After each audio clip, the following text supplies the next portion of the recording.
டித்வா சூறாவளி ஏற்பட்ட காலப்பகுதியிலும் கூட எமது நிறுவனத்தில் 188 பணியாளர் வெற்றிடங்கள் காணப்பட்டன.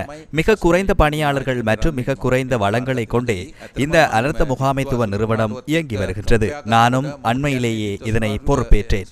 உண்மையிலேயே இந்த டித்வா சூறாவளியுடன் ஒப்பிட்டு பார்க்கும்போது சூறாவளி என்பது ஒரு யானை என்றால் அனர்த்த முகாமைத்துவ நிறுவனம் என்பது தேங்காய் சிரட்டை போன்ற ஒரு சிறிய நிறுவனமாகும். அந்த சிரட்டையை கொண்டு யானையை மறைக்க நேரிட்ட போன்ற ஒரு சூழ்நிலையை நாம் செயற்பட வேண்டி இருந்தது. பல வகையான அனர்த்தங்கள் உள்ளன. இந்த சட்டத்திலேயே 21 அனர்த்தங்கள் அடையாளம் காணப்பட்டுள்ளன. அது தவிர வேறு ஏதேனும் அனர்த்தங்கள் ஏற்பட்டாலும் அதனையும் அனர்த்த பட்டியலுக்குள் உள்வாங்குமாறு கூறப்பட்டுள்ளது. எனவே இவற்றுக்காக செய்யப்படுவதற்கு பணியாளர்கள் போதாது. வழங்கப்பட்டுள்ள பணியாளர்கள் தொகையிலும் 188 வெற்றிடங்கள் காணப்படுகின்றன. இவற்றை ஆட்சேர்ப்பு செய்வதற்கு அனுமதி வழங்கப்படவில்லை. எங்களிடம் 24 மணித்தியாலங்களும் இயங்கக்கூடிய தொலைபேசி கட்டமைப்புடன் கூடிய ஒரு பிரிவு உள்ளது. அதன் அவசரகால செயற்பாட்டு மையத்தில் எமது முப்படையினர், போலீசார், எமது அனர்த்த முகாமைத்துவ நிறுவனத்தின் குழுவினர் உள்ளனர். இருப்பினும் இந்த தரப்பினர் இரவு நேர கடமைகளில் ஈடுபடுகின்றனர். அவர்களுக்கான தங்குமிட வசதிகள் கூட இல்லை. அலுவலகத்தில் ஆங்காங்கே தூங்கிவிட்டே அவர்கள் 24 மணித்தியாலங்களாக கடமைகளை செய்கின்றனர்.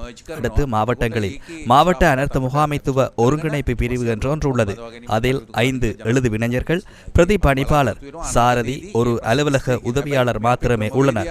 ஆனால் அவர்கள் மாலை 4:30 மணி ஆகும் போது வீட்டிற்கு சென்று விடுவார்கள். அண்மையில் தேசிய அனர்த்த முகாமைத்துவ பேரவை கூடியது.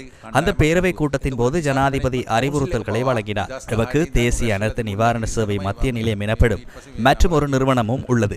இதையும் அனர்த்த முகாமைத்துவ மத்திய நிலையத்தினையும் ஒன்றிணைக்க நடவடிக்கை எடுக்கப்பட்டு வருகின்றது. அப்போது அதன் பணியாளர்களையும் நாம் உள்வாங்கிக் கொண்டு அதன் பின்னரும் பற்றாக்குறை நிலவினால் ஆட்சேர்ப்பு செய்வதற்கான நடவடிக்கைகளை மேற்கொள்ளுமாறு ஜனாதிபதி அறிவுறுத்தினார். எனவே எதிர்காலத்தில் அந்த பிரச்சினை தீர்க்கப்படும் என நாம் எதிர்பார்க்கின்றோம். ஆனால் எமது நடைமுறைகளின்படி இதற்கு நீண்ட காலம் எடுக்கும். வேலைகள் நடப்பதற்கு சற்று காலம் எடுக்கும். இருப்பினும் இதற்கு இடைப்பட்ட காலப்பகுதியில் டிட்வா போன்ற மற்றும் ஒரு சூறாவளி வந்தால் முறையானதொரு குழு எமக்கில்லாத பட்சத்தில் நாம் பாரிய அசௌகரியங்களுக்கு உள்ளாவோம். அனர்த்த முகாமைத்துவ பேரவை கூட 2010ஆம் ஆண்டிலிருந்து கூடாமல் இருந்தமையினாலேயே இதுவும் இவ்வாறு நேர்ந்தது. அதன் பின்னர் இந்த புதிய அரசாங்கத்தினால் இது தற்போது 4 தடவை கூட்டப்பட்டுள்ளது. அங்கு காணப்படுகின்ற எமது வசதிகள் மற்றும் தேவைகள் அனைத்தையும் நாம் பேரவைக்கு தெளிவுபடுத்தியுள்ளோம். அதற்கமைய எமக்கு புதிய வழிகாட்டல்கள் கிடைத்துள்ளன. எனவே தற்போது இது வலுவாக செயற்பட்டு வருகின்றது. ஆனால் இது ஆரம்பம் மாத்திரமே. இன்னும் ஒரு விடயத்தை கூற வேண்டும்.